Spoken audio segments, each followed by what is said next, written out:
फितना दज्जाल, उसका इम्पैक्ट, उसकी वजाहत, उसके इम्पैक्ट की वो हदीस में बेशुमार जगहों पे मेंशन्ड है। लेकिन just to revisit that impact, नबी सल्लल्लाहु अलैहि वसल्लम ने कहा कि हज़रत आदम की क्रिएशन से लेके क़यामत तक कोई भी फितना इतना स्ट्रॉन्ग नहीं होगा, इंसान के ऊपर इतना ज़्यादा हावी नहीं होगा जितना फितना है दज्जाल। देखिए, मैं आपको कुछ फितने रिविजिट करवाता हूँ ताकि आप इस फितने के इम्पैक्ट का एहसास जो है वो अपने अंदर ला सकें। फॉर मैन, अगर मैं मैन की बात करूँ तो मर्दों के लिए औरत बहुत बड़ा फितना है, और फितना कोई गाली नहीं है, फितने का मतलब है टेस्ट और ट्रायल।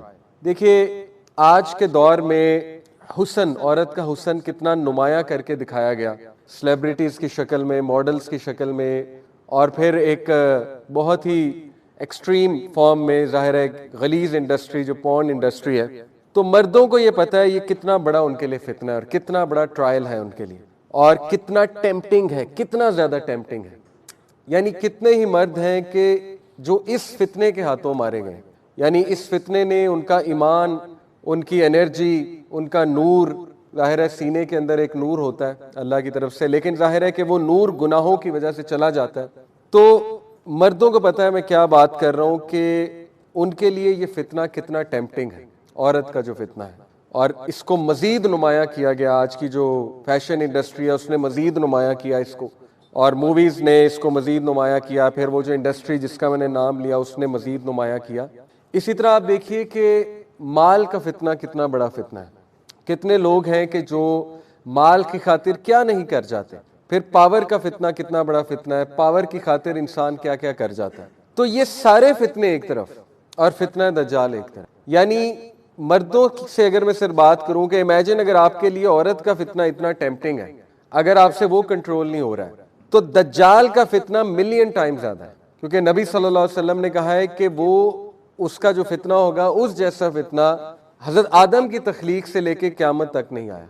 और इतना बड़ा फितना है कि अल्लाह सुब्हानहू व तआला ने हर नबी को हुक्म दिया कि अपनी कौम को इस फितने से आगाह करो।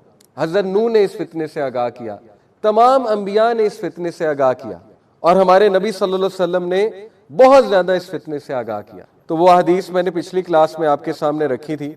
अब देखिए, इसमें कोई दूसरी राय नहीं है कि करंट मॉडर्न सिविलाइजेशन वो इस वक्त फितना दज्जाल के बहुत बड़े सपोर्टर्स कह सकते हैं, या एक दज्जाली सिविलाइजेशन है, इसमें कोई दूसरी राय नहीं है। और मैं आपके सामने प्रेजेंट करता हूं कैसे।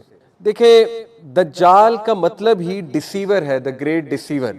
और दज्जाल के दौर में हर चीज वो उलट हो जाएगी। नबी सल्लल्लाहु अलैहि वसल्लम ने फरमाया ना, जैसे कि उसका जन्नत दोजख होगा और उसका दोजख असल में जन्नत होगा। तो इस वक्त मॉडर्न वेस्टर्न सिविलाइजेशन जो है पर्टिकुलरली, उन्होंने जिस लाइफस्टाइल के पीछे हमें लगा दिया और जिन वैल्यूज के पीछे हमें लगा दिया, वो इटसेल्फ बहुत बड़ी डिसेप्शन है। हमारी डेफिनेशन चेंज हो गई है सक्सेस की, हमारी नॉलेज की डेफिनेशन चेंज हो गई है। हम नॉलेज किसी और चीज को समझते हैं कुछ और, सक्सेस हम एक चीज को समझ रहे होते हैं, लेकिन कुरानिक डेफिनेशन ऑफ फलाह और सक्सेस टोटली कुछ और है। इसी तरह आप देखें कि डेमोक्रेसी, उसको डिसेप्शन के तौर पे प्रेजेंट किया गया कि फ्रीडम है, लेकिन असल में वो स्लेवरी है। मॉडर्न डेमोक्रेसी का नारा लगा के उन्होंने मुस्लिम कंट्रीज को कॉन्कर किया, लेकिन असल में इंस्लेव किया। तो देखें ना कि डिसेप्शन इस लेवल की है कि दिखाया ये जा रहा है कि आज़ादी दी जा रही है, दिखाया ये जा रहा है कि तुम्हारे फायदे की बात है, दिखाया ये जा रहा है कि बेहतरीन चीज़ तुम्हें प्रेजेंट की जा रही है, लेकिन असल में वो सारा का सारा दजल है। और जैसे जैसे इंसान उसमें पढ़ता जाएगा, जैसे जैसे पढ़ता जाएगा, तो असल हकीकत से दूर होता जाएगा, यानी दीन से दूर होता जाएगा। और यही असल में फितना दज्जाल का बहुत बड़ा इम्पैक्ट है कि एक इंसान को पता भी नहीं लगेगा, लेकिन वो इस तरह से दजल में इन्वॉल्व हो जाएगा, इस तरह इल्यूजन में इन्वॉल्व हो जाएगा, डिसेप्शन में इन्वॉल्व हो जाएगा कि वो अपने असल को भूल जाएगा, अपने मकसद को भूल जाएगा, आखिरत को भूल जाएगा। और मुसलमान होने के बावजूद भी, जो हदीस में आता है ना कि एक ऐसा वक्त आएगा कि सुबह को मोमिन शाम को काफिर, या शाम को मोमिन सुबह को काफिर, मुसलमान होने के बावजूद वो उन वैल्यूज को चेज करेगा, उन फिलॉसफीज और इज़म्स और स्किज़म्स के पीछे जाएगा जो टोटली गैर शरई हैं। तो ये, इसमें कोई दूसरी राय नहीं है। मैंने जैसे आपको शुरू में भी कहा कि इस वक्त हमें नजर आ रहा है कि ये जो मॉडर्न सिविलाइजेशन है, ये प्योर दजालिक सिविलाइजेशन है, दजल पर मबनी एक सिविलाइजेशन है, धोखे पर मबनी एक सिविलाइजेशन है। ये जितने इज़म्स और स्किज़म्स हैं जिनके पीछे हम लगते हैं और हम समझते हैं कि हम बहुत कामयाब हैं, हम समझते हैं कि हम बिल्कुल ठीक जा रहे हैं, असल में इतना बड़ा धोखा है कि खुदा ना खास्ता ऐसा ना हो कि हम इतना ज़्यादा इनके पीछे चले जाएं और जब एंड में आंख खुले तो बहुत लेट हो जाए, तब रिपेंट करना भी बहुत लेट हो जाए, और तब जब असल दीन हमारे सामने आए तो हम इनकार कर दें। यही दजल है ना कि हम इतना ज़्यादा मुतासिर हो जाए फितना दज्जाल से, और जिस तरह ग्लैमराइज करके वो चीज़ों को दिखाएगा, हम इतना मुतासिर हो जाए उस लाइफस्टाइल से कि जब असल ठोस दीन हमारे सामने आए तो हम इनकार कर दें, हम कहें कि नहीं ये तो दीन हो ही नहीं सकता। दैट इज द अल्टीमेट दज्जाल, राइट। तो बहरहाल अब देखिए कि ये जो वन आई का कॉन्सेप्ट है कि दज्जाल एक आंख से सिर्फ देख सकता होगा, इसको कुछ स्कॉलर्स ने, मैंने आपको बताया, मेटाफोरिकली लिया है, कुछ ने लिटरल लिया है। हमें दोनों पॉसिबिलिटीज को देखना है समझने के लिए। It could be metaphorical, it could be literal, और हम इसको लिटरल भी लेंगे कि यस उसकी शक्ल सूरत वैसी ही होगी जैसे अल्लाह के नबी सल्लल्लाहु अलैहि वसल्लम ने फरमाया। लेकिन अगर इसको मेटाफोरिकली देखा जाए, जैसे कुछ स्कॉलर्स बयान करते हैं, टू नेम वन, डॉक्टर इसरार रहमहुल्लाह कहते थे कि दज्जाल और उसके फॉलोअर्स सिर्फ मटीरियल आई से चीजों को देख रहे होंगे, यानी उनकी जो रूहानी आंख है वो बंद होगी, उनकी जो इंटरनल आई है, जो दिल की आंख है, जो एक नूर है, वो बुझ जाएगा और उन्हें रियलिटी सामने होने के बावजूद भी नहीं समझ आ रही होगी। तो आज ऐसे ही है, आप देखें कि हमारे सामने क्लियर पता लग रहा है कि एक चीज गलत है, लेकिन कितने लोग उसे गलत कहते हैं, बल्कि लोग उसे फॉलो करने लगते हैं, गलत तो दूर की बात फॉलो करने लगते हैं। देखें एक सोशल मीडिया इन्फ्लुएंसर है, आज वो नौजवानों को नचा रहा है अपनी उंगलियों पे, यानी वो कोई गाना लॉन्च करता है सब फॉलो करते हैं, दिस इज दज्जाल।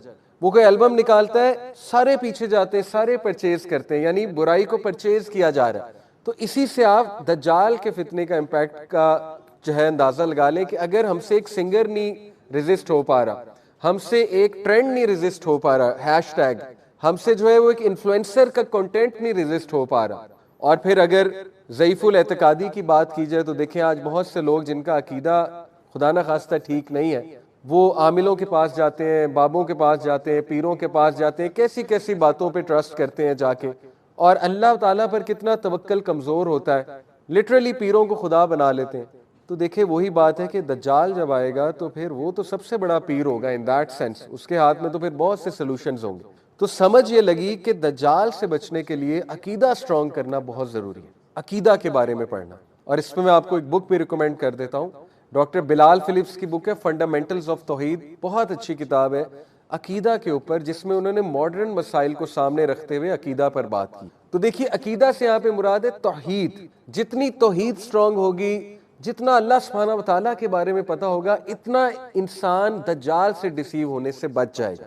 क्योंकि नबी सल्लल्लाहु अलैहि वसल्लम ने कहा तुम्हारा रब काना नहीं है, दज्जाल काना होगा, तुम्हारा रब काना नहीं है। क्या मतलब है? इससे मुराद है कि अल्लाह सुब्हानहू व तआला में कोई डिफेक्ट नहीं हो सकता, दज्जाल डिफेक्टिव होगा, दज्जाल की आंख डिफेक्टिव होगी, दज्जाल का सिस्टम डिफेक्टिव होगा, नजर बहुत खूबसूरत आ रहा होगा लेकिन असल में शदीद डिफेक्टिव होगा।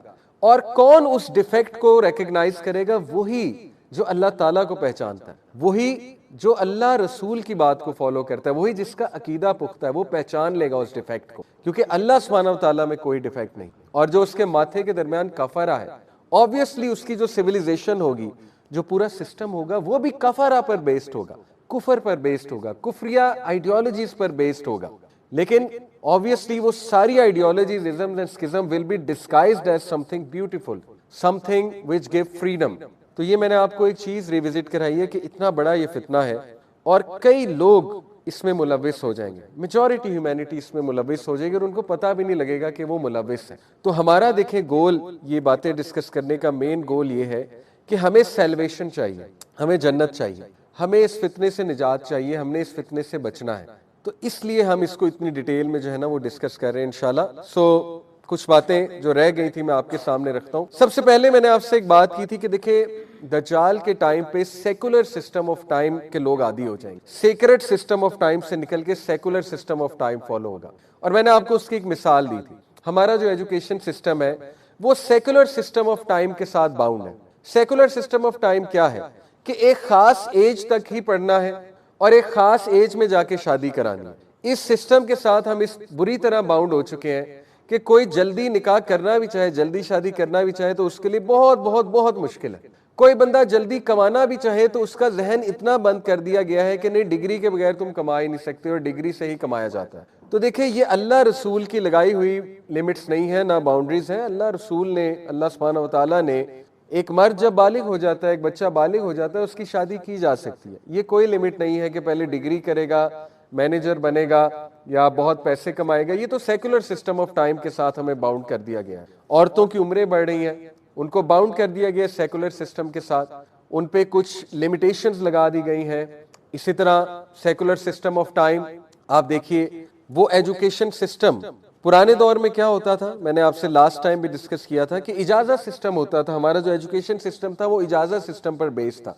जो बैतुल हिकमा हमारा एक बहुत बड़ा इदारा था बगदाद में, अब्बासिड कैलिफेट के दौर में, उसमें क्या होता था कि अगर एक बच्चा बहुत ज़हीन है, इंटेलिजेंट है और वो किसी बड़ी क्लास में जाकर बैठ जाता है और इम्तिहान पास कर लेता है तो उसको उसकी डिग्री दे दी जाती थी। That child was not bound with that education system कि बस वो 12 जमातें ही पास करेगा तो फिर आगे मूव ऑन करेगा। बहरहाल ये तो कुछ डिस्कशंस हैं स्कूल सिस्टम के ऊपर, एजुकेशन सिस्टम के ऊपर, लेकिन इन शॉर्ट आप मेरा पॉइंट समझ गए होंगे कि दज्जाल के दौर में सेकुलर सिस्टम ऑफ टाइम के साथ लोग कुछ इस बुरी तरह से फंस जाएंगे, बाउंड हो जाएंगे कि वो दीनी ड्यूटीज को बहुत कॉम्प्रोमाइज कर रहे होंगे, बहुत ज्यादा नुकसान हो जाएगा उनका उस सिस्टम को फॉलो करते हुए। आज आप देखें लोगों का ईमान खतरे में है। यूनिवर्सिटीज का माहौल देख लीजिए, वहां पे तरह तरह की चीजें हमारे ऊपर थोपी जा रही और हमसे करवाई जा रही। वो ईथोस हम पर थोपे जा रहे हैं, हमारी खवातीन पे, हमारे बच्चों पे, जो सेकुलर ईथोस है, जो लिबरल ईथोस है। यानी हमारी खवातीन को ये बावर कराया जा रहा है कि तुम्हें नौकरी तुम्हारी ब्यूटी की वजह से मिलेगी, तुम्हारी लुक्स की वजह से मिलेगी, और उससे ये बावर कराया जा रहा है कि this is actually freedom.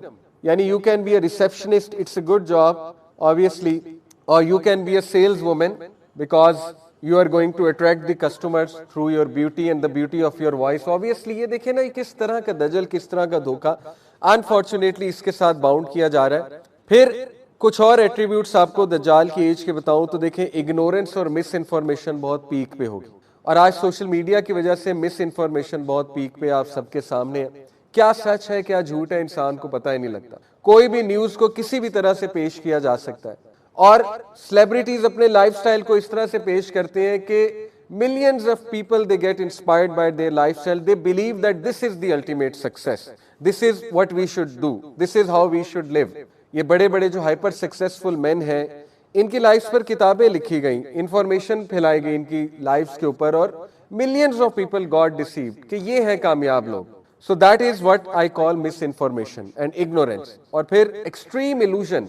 Illusion क्या होता है कि एक चीज नजर आ रही होती है लेकिन असल में वो रियलिटी नहीं होती, वो आपके सामने मूवीज के थ्रू, टीवी सीरीज के थ्रू एक ऐसा लाइफस्टाइल दिखाया जाता है जो हमें भी पता है कि बहुत नुकसानदेह है, लेकिन इल्यूजन में आके इंसान उसको फॉलो करता है। फिर अनहेल्दी फूड की वो एज होगी बहुत ज्यादा। जीएमओज, आज हमें पता है कि हमें जो खिलाया जा रहा है अल्लाह ही जानता है क्या खिलाया जा रहा है। जो वैक्सीन लगाई जा रही है अल्लाह नोज बेस्ट कि वो क्या है। जो मेडिसिन हम खाते हैं अल्लाह ही जानता है, जाहिर है फार्मास्यूटिकल इंडस्ट्री वो क्या गेम करती है। लेकिन पर्टिकुलरली अनहेल्दी फूड, इसका इशारा मिलता है हदीस में कि उसके दौर में चीजें भी फेक होंगी, जिसको हम हेल्दी चीज समझ रहे होंगे वो अनहेल्दी होगी। इसी तरह fake people, people will have fake identities, people will have fakeness, they will lose genuineness, genuinity जिसे कहें कि जेन्युइन होना, they will lose that thing, और फेक लाइफस्टाइल होगा लोगों का। तो आज ये सारी चीजें हमें अपनी आंखों के सामने दिख रही हैं, लेकिन इसके बावजूद बहुत से लोग दे आर फॉलोइंग इट, बहुत से लोग वो इनके पीछे जा रहे हैं। क्या वजह है? इस वजह को इंशाल्लाह हम एक्सप्लोर करेंगे।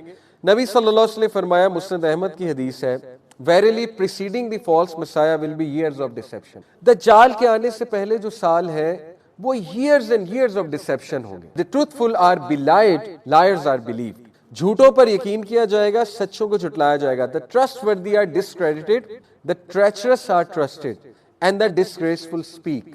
और आज हमारे सामने है यूनाइटेड नेशंस, आप देख लें किन लोगों के हाथ में है।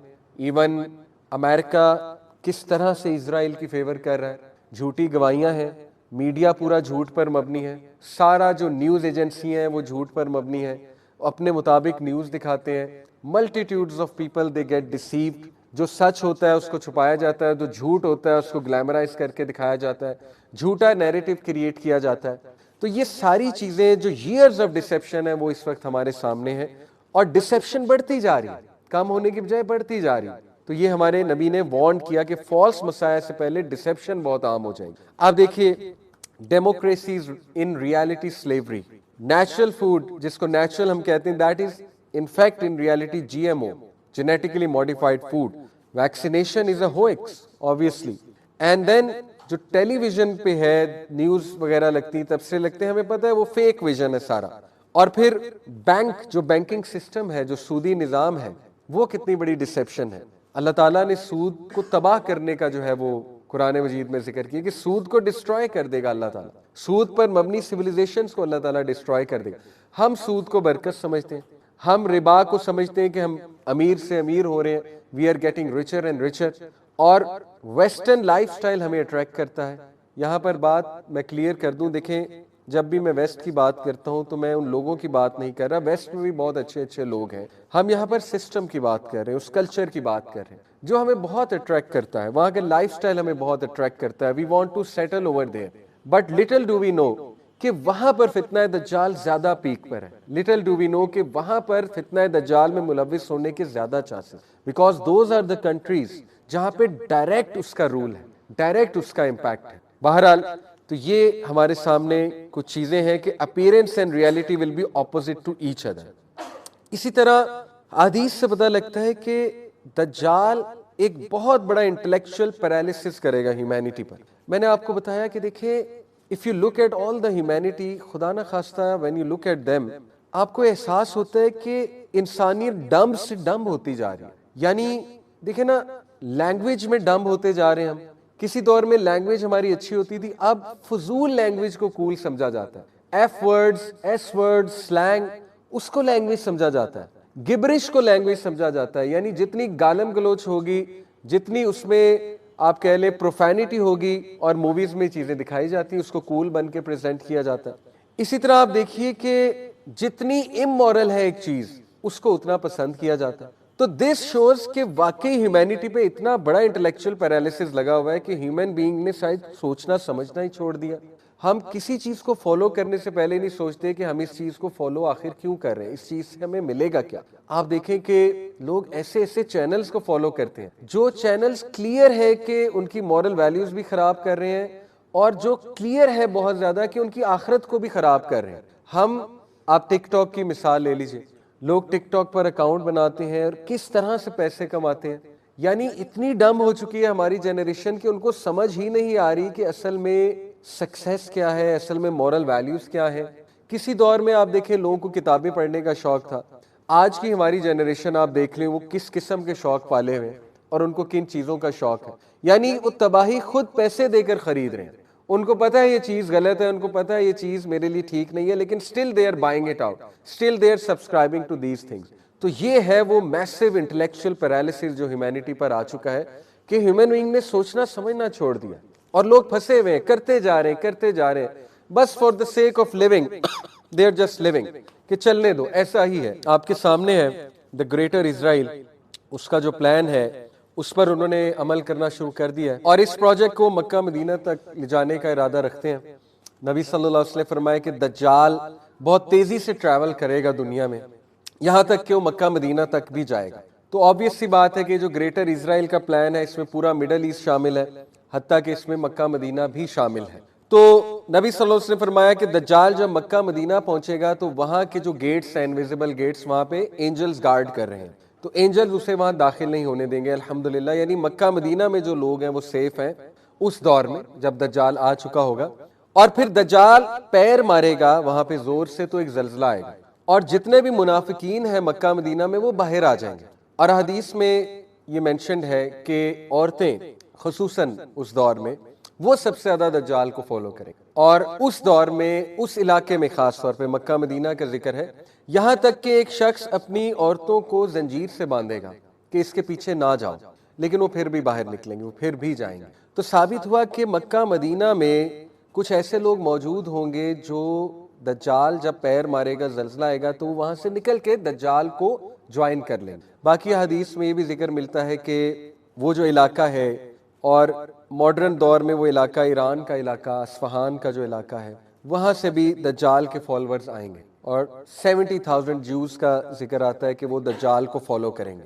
और ये बात भी साफ जाहिर है हदीस से कि दज्जाल के पैरेलल इमाम मेहदी होंगे और इमाम मेहदी जो है वो मस्जिद अक्सा में मौजूद होंगे जब दज्जाल मस्जिद अक्सा पे अटैक करने जाएगा। और उसी दौरान हज़रत ईसा अलैहिस्सलाम जो है उनका नुज़ूल होगा, अल्लाह ताला उनको वापस भेजेंगे ईसा अलैहिस्सलाम को, और फिर ईसा अलैहिस्सलाम जो है वो जाहिर है उनको कहा जाएगा कि नमाज को लीड करें, लेकिन इमाम मेहदी को रिक्वेस्ट करेंगे कि नहीं आप ही लीड कीजिए। और उसके बाद हज़रत ईसा अलैहिस्सलाम दज्जाल को मारेंगे अपने नेज़े से। अल-लुद एक जगह है, वहां पर जिक्र आता है कि वहां पर मारेंगे, और वहां पे अब एयरपोर्ट है इसराइल का, इसराइल में है वो अल-लुद जो जगह है। तो देखिए ये अहदीस आर वेरी क्लियर कि उस दौर में दज्जाल का एक्सपेंशन का प्लान होगा, दज्जाली सिविलाइजेशन को मजीद एक्सपैंड करने का, और इमाम मेहदी भी आ चुके होंगे। और यहाँ से ये भी बात जो है वो इसकी तरफ इशारा मिलता है जो कि एक खुशखबरी है कि उस वक्त शायद इसराइल जो है वो ख़त्म हो चुका होगा, क्योंकि इमाम मेहदी विल बी इन मस्जिद अक्सा, वहाँ पे मुसलमान होंगे। तो ये इस बात की तरफ इशारा मिलता है। लेकिन करंटली जो आखिर ज़मा की सेटिंग है उसमें हम किस तरफ इस वक्त मौजूद हैं, किस फेज़ में जा रहे हैं, वो फेज़ है जो ग्रेटर इसराइल बनाने का फेज़ है। बहरहाल डिस्करेज होने की बात नहीं है अगर हदीस में कुछ ऐसी बातें मेंशन है कि ज्यूज दोबारा से काबिज होंगे मस्जिद अक्सा पे, जेरूसलम पे, और फिर फैलाएंगे उस प्लान को। इसका हरगिज ये मतलब नहीं कि मुसलमान हाथ पर हाथ धरा बैठा रहे और कुछ भी ना करे। इनफैक्ट मुसलमान को डेफिनेटली उस दौर में जो भी करेगा इस सिस्टम के खिलाफ, इस पर कोई आवाज भी बुलंद करेगा तो वो बहुत बड़ी बात है उस दौर में।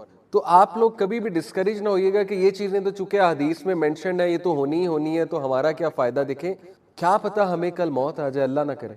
और नबी सल्लल्लाहु अलैहि वसल्लम की वो जो हदीस है कि अगर तुम देखो क्यामत आ रही है फिर भी एक बीज को बो, इस उम्मीद से कि पौधा निकलेगा। आप देखिए क्यामत आ रही है, बीज बोने का क्या फायदा, हदीस है। ये है पॉजिटिव थिंकिंग कि मुसलमान को हुक्म है चेंज एजेंट बनने का, रिगार्डलेस क्यामत आ रही है। तुम्हारा काम है बीज बोना, पौधा निकालना तुम्हारा काम है। तो देखे हमने अपनी आकबत के लिए एफर्ट करनी है, जो होना है वो होना है, वो तो अल्लाह सुब्हानहू व तआला की मर्जी है, लेकिन हमने बीज बोना है, हमने डिस्करेज नहीं होना, हमने अपनी नस्लों पे काम करना है इंशाअल्लाह ताला, हमने गिव अप नहीं करना, हमने अपनी फैमिलीज पे काम करना है। फितना दज्जाल से बचा जा सकता है, हमने एज अ कम्युनिटी इस पर वर्क करनी है इंशाअल्लाह ताला। तो डिस्करेज होने की कोई जरूरत नहीं है, इंशाअल्लाह ताला मुसलमानों को ही विक्ट्री देगा अल्लाह सुब्हानहू ताला। हमने इंशाअल्लाह वो फैमिली बनानी है, वो औलाद पैदा करनी है, वो औलाद बनानी है जो इमाम मेहदी के सपोर्टर्स होंगे, जो इमाम मेहदी की वो जो रोड बनेगी इंशाअल्लाह ताला उसमें कुछ हिस्सा डालेंगे। That should be our goal. बाकी जो दज्जाल का फितना है उसके सोल्यूशन इंशाल्लाह उसकी तरफ भी हम आते हैं। और उससे पहले कुछ और थ्रेट्स के ऊपर अगर बात करूं, देखिए हदीस से पता लगता है कि इंसानियत की एक्सट्रीम डिपेंडेंसी होगी दज्जाल के ऊपर, एक्सट्रीम डिपेंडेंसी, क्योंकि वो सिस्टम बहुत ज्यादा अट्रैक्टिव होगा। और इसकी मैं आपको मिसाल देता हूँ कि एक स्कॉलर से किसी ने पूछा ना कि देखिए जी उसके तो माथे पे कफरा लिखा होगा तो ये तो साफ पढ़ा जाएगा, तो कैसे एक बंदा स्टिल उसे फॉलो करेगा। उन्होंने बड़ा अच्छा जवाब दिया कि देखो तुम अपनी आंखों से देखते हो सिगरेट के डब्बे पे लिखा होता है कि तंबाकू नोशी सेहत के लिए मुजर है, और तुम इवन कैंसर की पिक्चर्स देखते हो सिगरेट पे बने हुए, लेकिन कोई फर्क नहीं पड़ता, लोग सिगरेट पीते हैं क्योंकि सिगरेट इतना ज्यादा एडिक्टिव है। तो जब सिगरेट इतना एडिक्टिव हो सकता है तो उसकी जो पूरी तहजीब है, उसके जो तौर तरीके हैं, वो जिस तरह के करतब दिखाएगा, वो जिस तरह से लोगों को फैमिन के दौरान कहेगा कि मुझसे लो मैं तुम्हें देता हूँ, मैं दौलत देने वाला हूँ, मैं शोहरत देने वाला हूँ, तो फिर जाहिर है कि लोग उसकी सिविलाइजेशन के भी इतने एडिक्ट बन चुके होंगे कि उनसे फितना दज्जाल से बचना बहुत मुश्किल हो जाएगा। इसी तरह लोगों के रिलीजियस बिलीफ्स को वो करप्ट करेगा, बहुत ज्यादा करप्ट करेगा। नबी सल्लल्लाहु अलैहि वसल्लम ने देखे इतना बड़ा फितना, यहां तक फरमाया कि एक बड़े से बड़ा मोमिन उसके सामने आएगा लेकिन उससे कन्विंस हो जाएगा जब वो उसे उसको आर्गुमेंट्स प्रेजेंट करना शुरू करेगा। और फरमाया कि भाग जाओ, नबी सल्लल्लाहु अलैहि वसल्लम ने कहा फ्ली, दज्जाल अगर तुम्हें कहीं नजर आए या पता लगे कि वो आ गया है तो फ्ली, वहां से भागने का हुक्म है, उसको फेस करने का हुक्म नहीं है।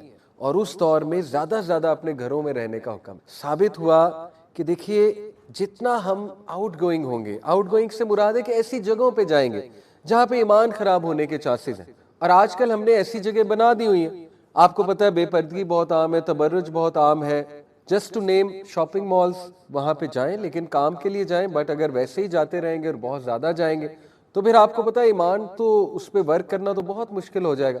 फिर जाहिर है कि ऐसी ऐसी जगह, ऐसी ऐसी डिस्ट्रैक्टिव प्लेसेस हम बना चुके हैं कि जहां पर जाकर ईमान तो बाकी रहता ही नहीं। तो इसलिए नबी सल्लल्लाहु अलैहि वसल्लम ने ऐसी तहजीब से दूर रहने की तलकीन की है कि अपने ईमान को बचाओ, सबसे कीमती तुम्हारा ईमान है उस दौर में। ईमान गया तो फिर बहुत मुश्किल हो जाएगा दज्जाल से बचना। तो वो लोगों के रिलीजियस बिलीफ्स को बहुत ज्यादा करप्ट करेगा थ्रू दैट पावरफुल कंटेंट, जो कंटेंट आज हमें नजर आ रहा है। अगर आपका बच्चा दीन नहीं पढ़ा हुआ और वो मॉडर्न एजुकेशन सिस्टम में जाके कोई डिग्री करता है, या वो कोई कॉन्स्टेंटली टीवी सीरीज फॉलो कर रहा है, मूवीज फॉलो कर रहा है, तो हो ही नहीं सकता कि अनकॉन्शियसली वो सिस्टम से मुतासिर ना हो, अनकॉन्शियसली वो उसका हिस्सा ना बने, दज्जाली जो सिविलाइजेशन है। इसलिए साबित हुआ कि दीन पढ़ाना बच्चे को कितना इंपॉर्टेंट है। और इसी से साबित हुआ, मैंने आपको कहा कि ये टॉपिक मैं क्यों लाया हूं, ताकि आपको बावर हो इस बात का कि इस तरह की क्लासेस कितनी इंपॉर्टेंट है, दीनी ऑर्गेनाइजेशन से जुड़ना कितना इंपॉर्टेंट है, अपने बच्चों को लाना क्लासेस में कितना इंपॉर्टेंट है, ताकि कुछ तो डोज उन्हें जाए ना, कुछ तो दीन का उन्हें पता लगे, कुछ तो अकीदा उनका बेहतर हो और वो स्ट्रांग मुसलमान बने इंशाल्लाह ताला, जो इस दजल से बचे, इस डिसेप्शन से बचे। और फिर मैंने आपको बताया कि इररेजिस्टिबल चार्म, वेल्थ एंड नॉलेज, यानी इस किस्म का उसके पास नॉलेज होगा, इररेजिस्टिबल चार्म होगी कि एक आम बंदा तो ठहर ही नहीं सकता उसके सामने, और फौरन से गिव इन कर देगा, फौरन से जो है वो उसकी जन्नत में छलांग लगा देगा, जो असल में दोजख होगी उसके हाथ में, जो जन्नत होगी। एक और हदीस आपके सामने रखता हूं। अल्लाह के नबी सल्लल्लाहु अलैहि वसल्लम ने फरमाया, Whoever hears the news of the false Messiah, let him flee from him. By Allah, man will go to him considering himself a believer, but will instead follow him because of the doubts he will present. साबित हुआ कि उसका दजल doubts को present कर। और आज के दौर में कितनी ज्यादा डाउट्स हैं मुसलमान को, यानी दीन हमने पढ़ा नहीं और हमने उन चीजों को फॉलो किया जिससे मजीद हमारे डाउट्स बढ़ते जा रहे हैं। तो साबित ये हुआ कि उस दौर में पुख्ता ईमान रखना और अपने बच्चों को और एज अ फैमिली ठोस दीन पढ़ना, दैट इज द एंटीडोट, ताकि इंसान का ईमान ना डगमगाए। साइंस कुछ उसके अराइवल के मैंने आपके साथ लास्ट क्लास में डिस्कस किए थे। एक साइन है कि मेंशन उसका फ्राइडे सरमन्स में बहुत कम हो जाएगा, ना होने के बराबर होगा, यानी जो खतीब हैं वो उसको मेंशन नहीं करेंगे। इसी तरह अर्थक्वेक्स विल इंक्रीज, इसी तरह ब्लड शेड विल इंक्रीज, और ब्लड शेड कितना आम है आज के दौर में आपके सामने। फिर तमीम अद्दारी की जो हदीस है उससे साबित होता है कि उसने जो सवाल पूछे थे, कुछ क्वेश्चंस पूछे थे, जिसमें से लेक तिब्रियास का था कि क्या वो ड्राई हो चुका है, एक सवाल ये था, क्या वहां पानी है स्टिल या ड्राई हो चुका है। एक सवाल डेट पाम्स ऑफ बेसन का था, वो इजराइल में दरख्त एक गार्डन है, कि क्या वहां पे स्टिल जो है वो फ्रूट है। इसी तरह फिर एक सवाल नबी सल्लल्लाहु अलैहि वसल्लम के ऊपर था, क्या कोई शख्स आया जो अपने आप को रसूल कहता है। तो ये कुछ साइंस है उसके, और ये सारे साइंस अब पूरे होते नजर आ रहे हैं, अल्लाह माफ करे। फिर मैंने आपसे बात की थी कि दज्जाल कुछ लेयर्स के पीछे छुपा होगा, मेटाफोरिकली स्पीकिंग।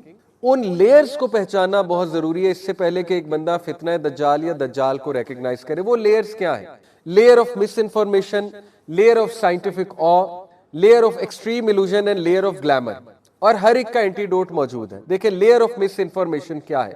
मिस इन्फॉर्मेशन कहते हैं कि सच को झूठ के साथ मिक्स करना, ज्यादा झूठ होना, कुछ सच होना, लेकिन लोग समझे कि सब का सब सच है, इसको कहते हैं मिस इन्फॉर्मेशन। और modern media is all about miss information. थोड़ी सी बात पकड़ते हैं, सही बात पकड़ते हैं और उसको मिक्स अप करते हैं झूठ के साथ, और लोग ये समझते हैं कि असल में यही सच है। Multitudes of humanity they have been deceived by the modern isms and schisms. कई लोग हैं बाहरी कंट्रीज में पढ़ने जाते हैं और वापस जब आते हैं तो एथियस्ट बनकर आते हैं, वापस जब आते हैं तो अपनी तरफ से फ्री थिंकर और लिबरल बन के आते हैं, लेकिन अनफॉर्चुनेटली रिलीजियस वैल्यूज से भी हाथ धो बैठते हैं, दीन से भी हाथ धो बैठते हैं, अकीदे से हाथ धो बैठते हैं, अल्लाह माफ करे। तो देखिए इसका सोल्यूशन क्या है मिस इन्फॉर्मेशन का। अगर आप मिस इन्फॉर्मेशन से बचना चाहते हैं तो ठोस कुरान और हदीस का मुतालिया जरूरी, ताकि आप लोगों को पता लगे कि रियलिटी क्या है। कुरान मजीद रियलिटी बताता है। जैसे अभी मैं सूरह काफ आपके सामने रखूं, अकीदा, स्ट्रॉन्ग अकीदा, हु इज अल्लाह। इसी तरह लेयर ऑफ साइंटिफिक ऑ, देखिए वो साइंटिज्म का दौर होगा। Scientism is a religion. Scientism क्या है कि जब लोग साइंस को अल्टीमेट ट्रूथ समझने लगेंगे, साइंस को एक मजहब बना लेंगे, रिलीजन बना लेंगे, लोग कहेंगे कि साइंस पर ही मानना है जी, हम साइंस जो कहेगी बस वही ठीक है। हालांकि रियलिटी क्या है कि science is just a branch of knowledge and scientific method is so limited. Scientific method is all about observation, it's all about, it's based on 6 senses, smell, touch, hearing, right, और फिर जाहिर है देखना वगैरह वगैरह।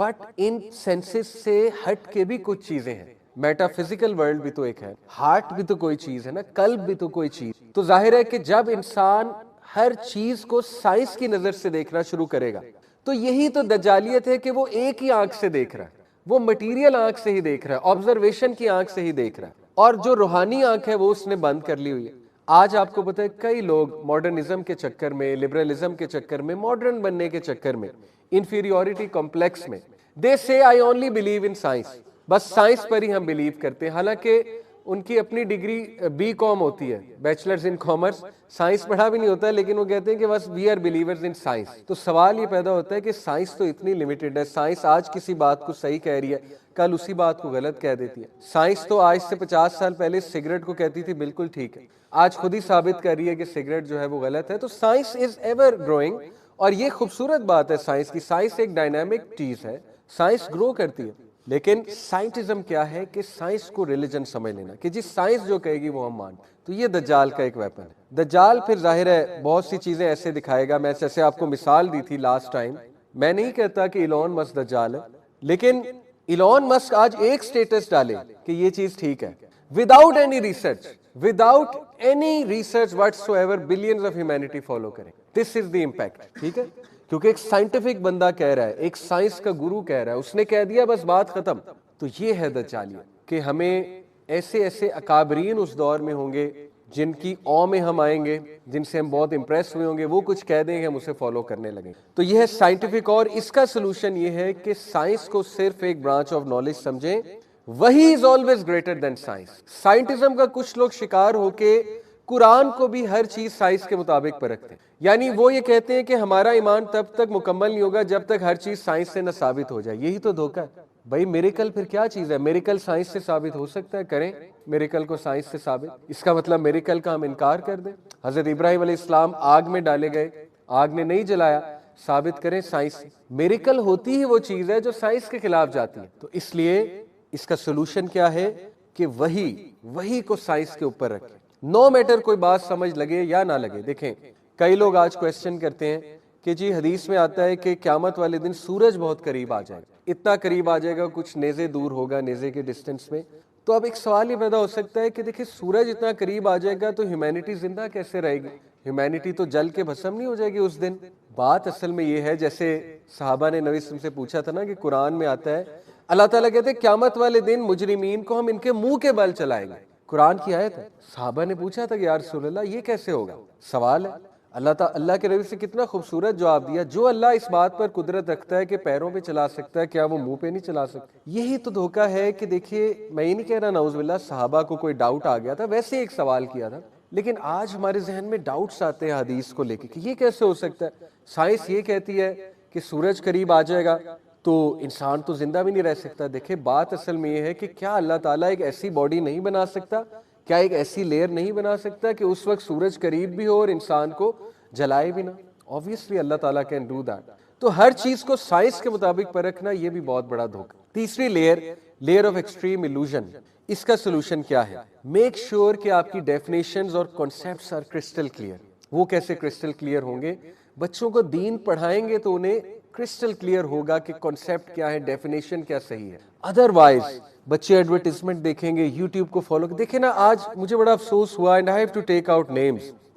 यूजुअली मैं names नहीं लेता, लेकिन मैं नसीहत के तौर पे, अल्लाह ताला हिदायत दे हमारे व्लॉगर्स, मैं इसलिए नाम ले रहा हूँ क्योंकि मुझे इतना दुख हुआ कि मैं इशा की नमाज पढ़ने लगा हूँ मस्जिद में, तकबीर हो गई, अल्लाह अकबर हो गया, इमाम ने अल्लाह अकबर कर दिया, मेरे साथ 3 बच्चे खड़े हुए।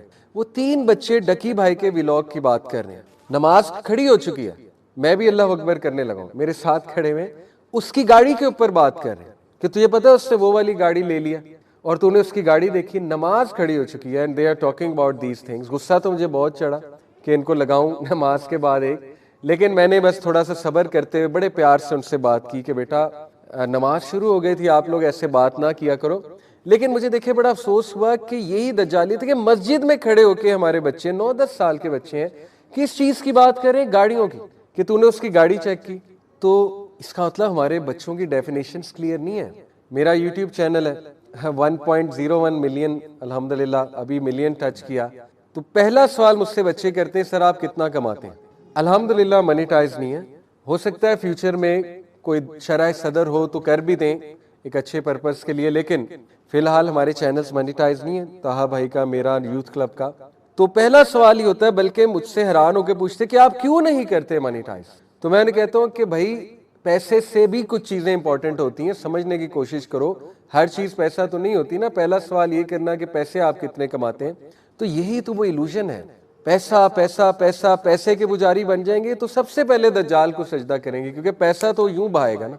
तो एक्सट्रीम इल्यूजन का सोल्यूशन है कि अपने बच्चों को दीन की तालीम दें और सही डेफिनेशन और कॉन्सेप्ट्स उनके ठीक किए जाएं। लेयर ऑफ ग्लैमर, इसका सोल्यूशन है तरबिया एंड कैरेक्टर बिल्डिंग।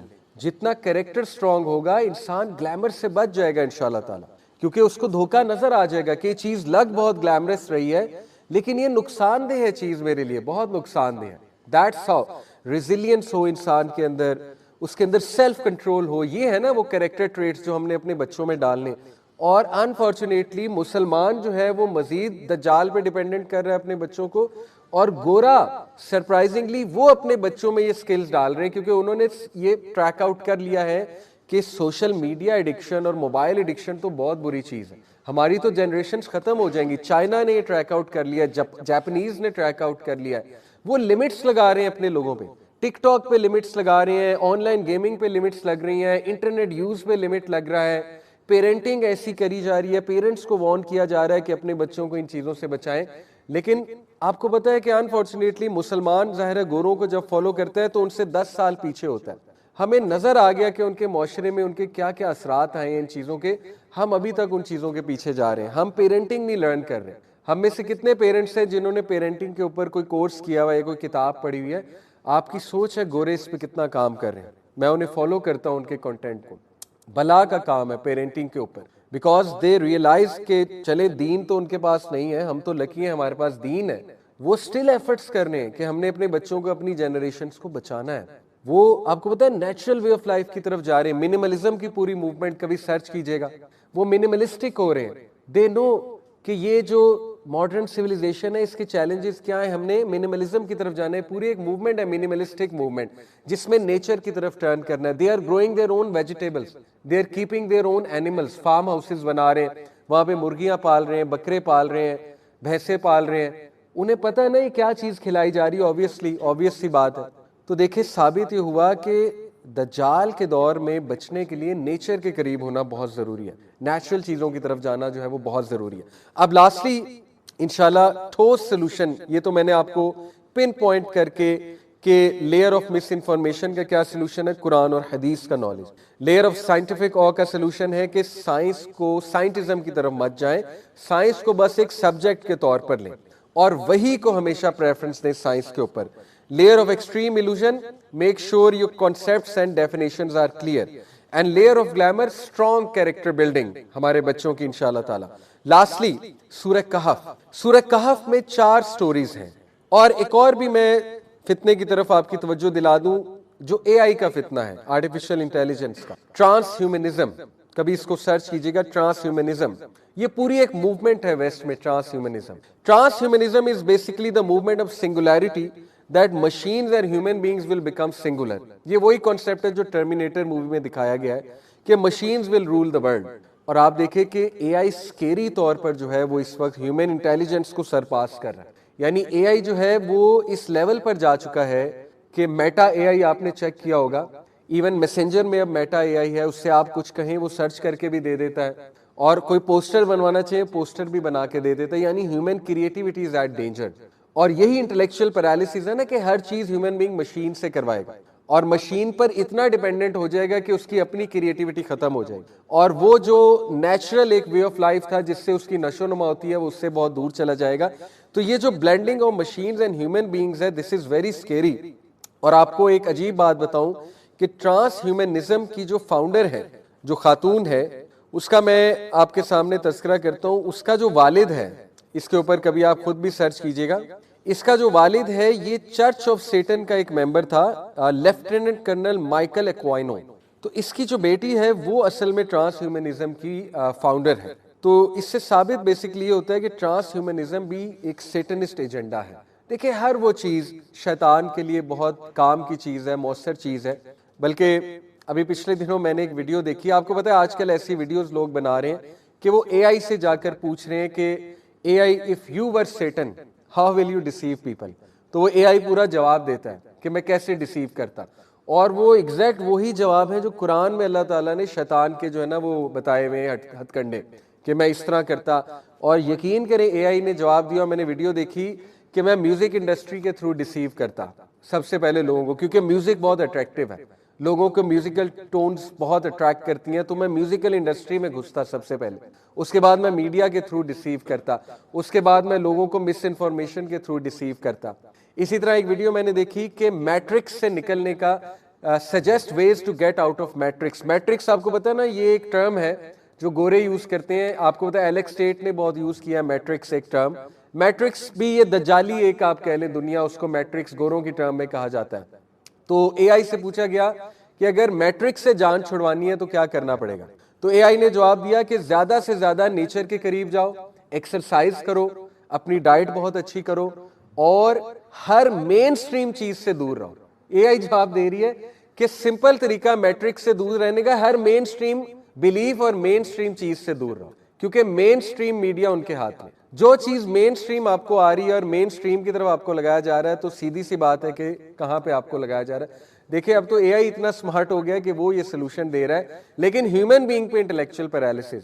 AI को समझ आ गई, लेकिन ह्यूमन बीइंग, आर्टिफिशियल इंटेलिजेंस को समझ आ गई, लेकिन जो रियल इंटेलिजेंस है उसके जहन में बात नहीं आ रही कि लोग किस तरह से डिसीव हो रहे हैं। बहरहाल सोल्यूशन की तरफ क्विकली आते हैं इंशाल्लाह ताला। देखें एजेंडा जो हमने डिस्कस किया, इसको मैं थोड़ा सेटनिज्म के एजेंडे के साथ भी रिलेट करता हूं। सेटनिज्म का एजेंडा बहुत क्लियर है, सेटन का वो कुरान मजीद में भी मेंशन है, corrupting God's creation to the core, इंसान को नेचुरल लाइफ से इतना दूर ले जाना, उसको लिटरली मशीन बना देना, उसकी क्रिएशन ही चेंज कर देना, उसकी हर चीज ऑपोजिट कर देना। ये तो शैतान ने सूरह निसा वर्स नंबर 119 में 4 जो प्रोमिसेस किए थे, उनमें से एक ये था कि ए अल्लाह मैं इनकी तख्लीक को चेंज करूंगा, और वो आज आपके सामने है कि हमारी रूटीन्स ऑपोजिट हो चुकी हैं, यानी रात को हम जागते हैं, सुबह को हम उठते हैं, ये तख्लीक ही चेंज होना ना, फितरत से दूर जाना, और हमें बुरी चीजें अच्छी लगने लगी हैं, अच्छी चीजों से हम दूर भागते हैं। हम जिस चीज को नॉलेज समझ रहे हैं वो नॉलेज नहीं है असल में, और जो असल नॉलेज है उसकी तरफ हम जा नहीं रहे हैं, यानी जो वही का इल्म है, ठीक है। तो यही तो वो करप्शन है। इसी तरह विदाउट अ सोल, रूहानियत को खत्म करना है।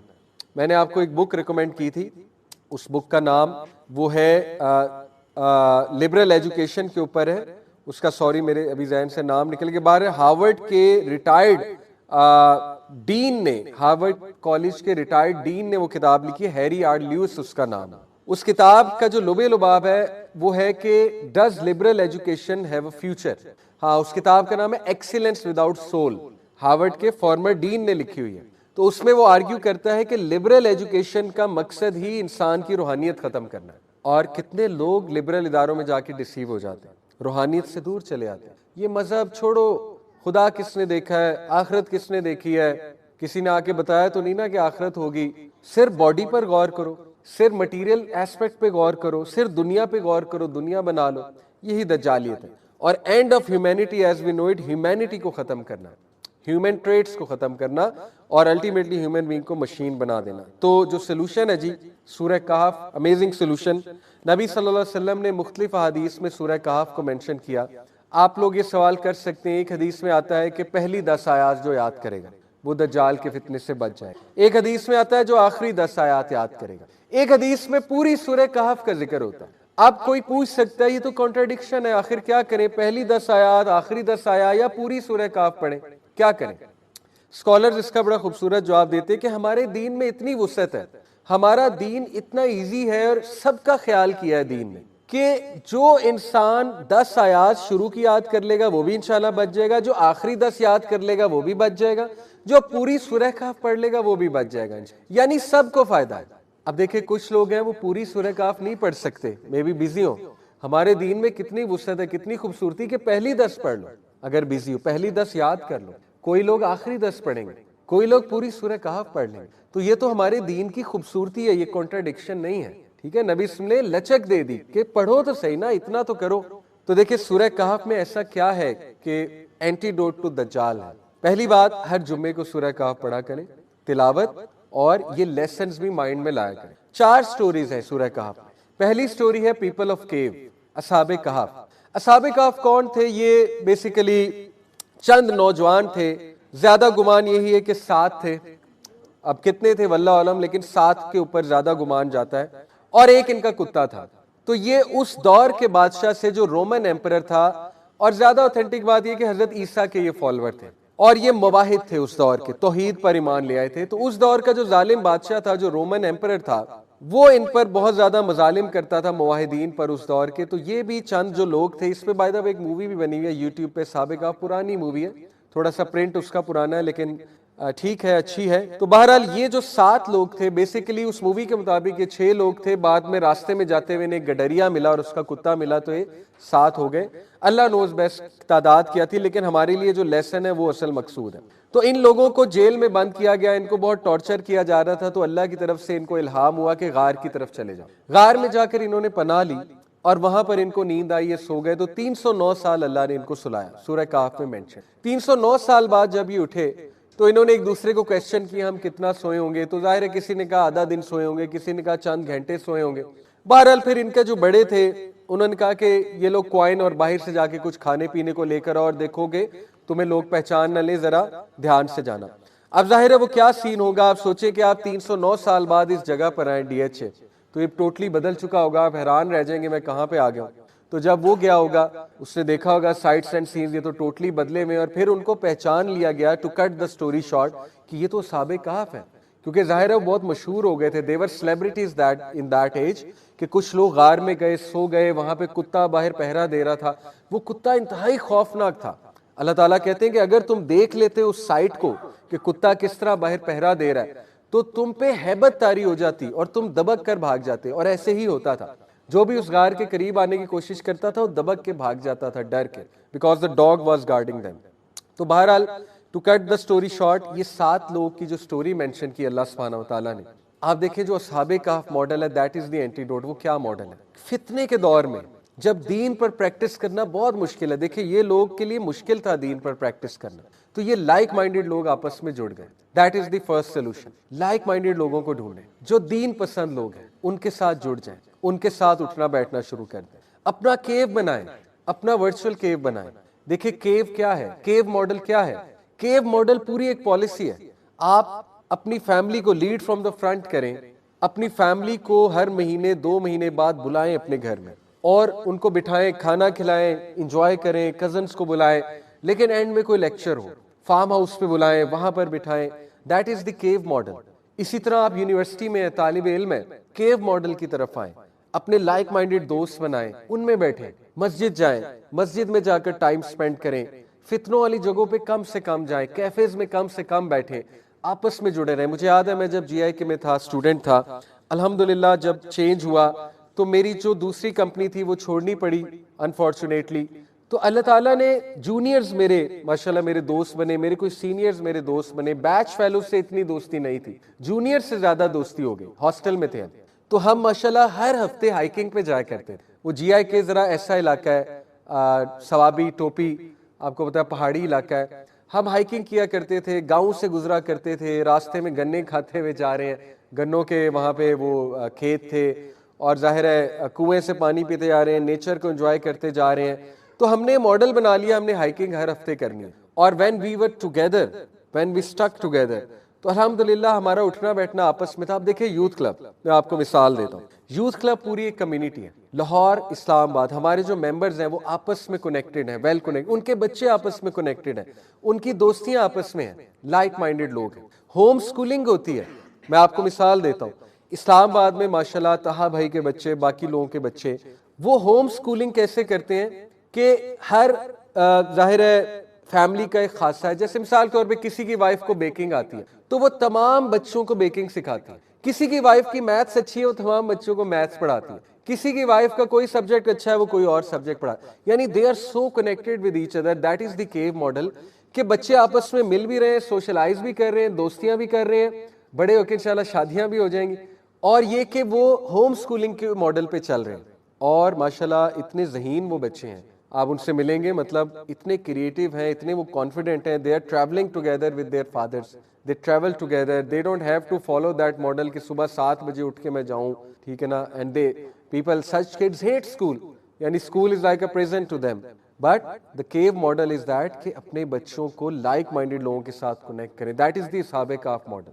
तो ये बहुत बड़ा एंटीडोट है, ये करना पड़ेगा, अदरवाइज स्लिप होने के बहुत चांसेस। क्योंकि if you are sitting amongst people जिनको ना कोई नमाज की फिक्र है और सारी बातें उनकी ये हैं कि गाड़ी कौन सी ले ली, अच्छा ग्रेड्स कितने आ गए, और दुनिया दुनिया दुनिया, दे ऑल अबाउट दुनिया, तो फिर जाहिर है कि बहुत मुश्किल हो जाएगा। तो ये पहली चीज़ है। फिर आप देखिए कि एक और लेसन असहाबे काफ की स्टोरी से मिलता है कि फितने के दौर में स्टेड फास्ट रहो, stick together and be steadfast. और स्टेड फास्टनेस कैसे आती है? दीन के इल्म से आती है। अगर आप दीन का इल्म लेंगे इंशाल्लाह स्टेड फास्टनेस आ जाएगी, कुरान और हदीस ठोस पढ़ेंगे इंशाल्लाह खुद ब खुद आप में स्टेड फास्टनेस आ जाएगी। फिर हम आते हैं दूसरी स्टोरी की तरफ, that is the story of man with 2 gardens. सूरह कहफ में अल्लाह ताला 2 ऐसे लोगों की स्टोरी सुनाते हैं कि जिनके बहुत से बागात थे, उनमें से एक बहुत अमीर था, उसके बहुत ही ज्यादा अच्छे बागात थे और बहुत ज्यादा अल्लाह ने उसको दिया हुआ था।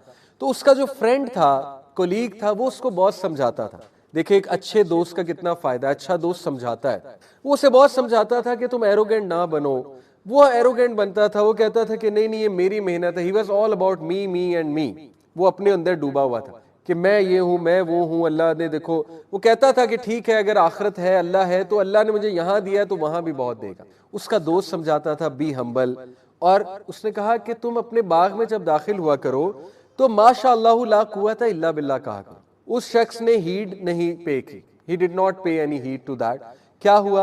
अल्लाह ताला ने उसके बागात को डिस्ट्रॉय कर दिया रातों रात, और वो हाथ पर हाथ मलता रह गया और सुबह उठ के अपने सर को पीटने लगा। और उसके अल्फाज मेंशन है, उसने कहा कि हाय काश मैंने अपने रब के साथ किसी चीज को शरीक ना किया। अब इस स्टोरी में कहीं नहीं है कि वो कोई आइडल वर्शिपर था, तो किस चीज को उसने शरीक किया अपने साथ? अपने नफ्स को, मटीरियलिज्म।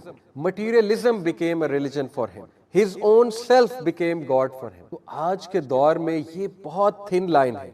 देखें आज के दौर में अचीवमेंट्स कितनी ज्यादा मेंशन की जाती, मैंने ये अचीव किया, मैंने वो अचीव किया, हमने ये कर लिया, हमने वो कर लिया। और आज के दौर में हम किन बातों पे फख्र करते हैं? मेरा बेटा आईवी लीग का पढ़ा हुआ है, मेरा बेटा आपको पता है फलानी जगह जॉब कर रहा है, वो फलानी कंपनी में, हम इन चीजों पे फख्र कर रहे होते हैं। तो देखिए उससे एरोगेंस भी आती है, उससे हमारी वैल्यू सिस्टम भी डैमेज होता है पूरा का पूरा। जाहिर है हमारी औलादें वो अल्फाज सुनते हैं, वो क्या उनमें क्या जाएगा? उनमें यही जाएगा कि सक्सेस असल में आईवी लीग में जाना।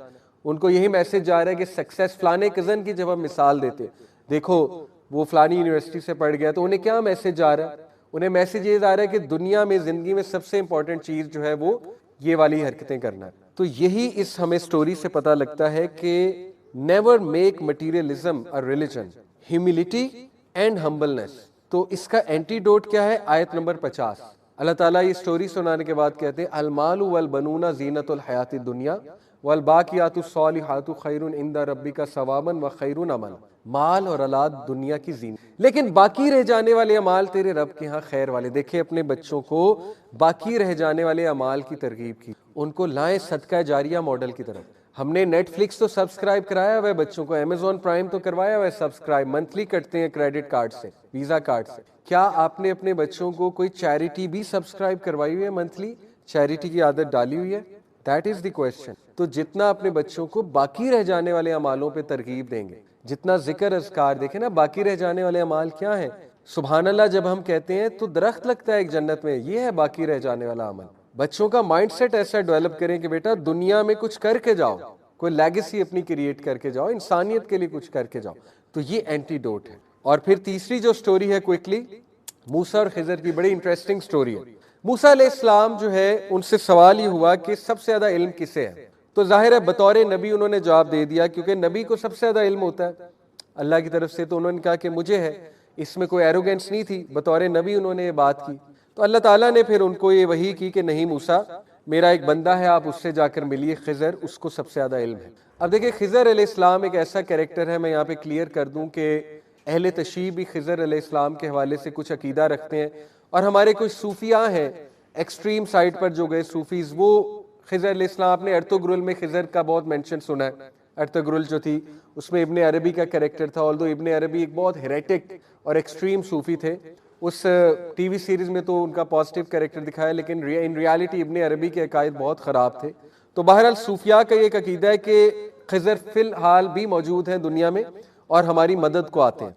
और बाकायदा आपने देखा है आयतुल कुर्सी के कुछ सीन में खिजर से मदद भी मांगी जाती है। तो देखिए ये बातिल अकीदा है। खिजर अलैहिस्सलाम अगर तो इंसान है और स्टिल जिंदा है तो नबी सल्लल्लाहु अलैहि वसल्लम के हाथ पे बैत जरूर करते, क्योंकि हर जिन और इंस ने नबी सल्लल्लाहु अलैहि वसल्लम के हाथ पर बैत की। ठीक है, ऐसा हो नहीं सकता है कि एक इंसान मुसलमान हो, जिंदा हो और नबी सल्लल्लाहु अलैहि वसल्लम के हाथ पर बैत ना करे। लेकिन आपको नबी सल्लल्लाहु अलैहि वसल्लम की सीरत में कभी खिजर का कैरेक्टर नहीं मिलेगा, कोई मुलाकात नहीं मिलेगी। ठीक है, तो ये अकीदा दुरुस्त नहीं है।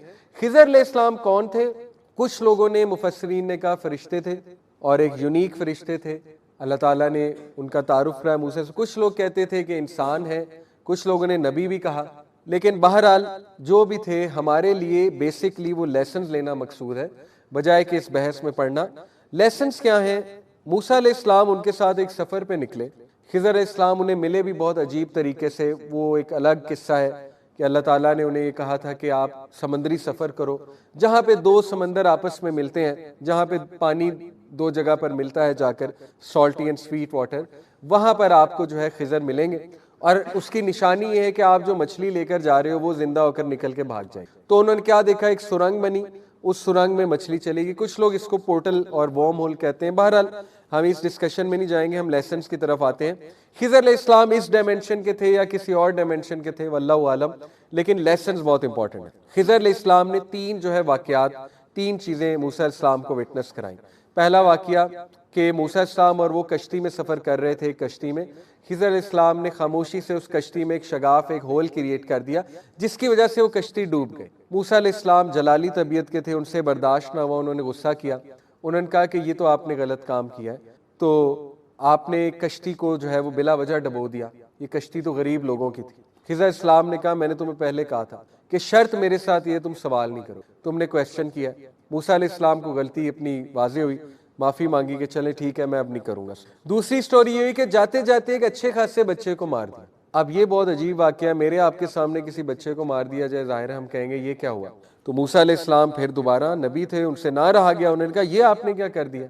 तो उन्होंने कहा मैंने आपसे पहले कहा था आप मेरे साथ सब्र नहीं कर सकेंगे। तो मूसा अलैहिस्सलाम ने बड़ी मुश्किल से जबर करते हुए कहा कि चलें ठीक है मैं अब नहीं सवाल करूँ। तीसरा वाकया ये हुआ कि वो एक ऐसे इलाके में गए जहाँ के लोग बहुत ही कंजूस और मदद ना करने वाले थे।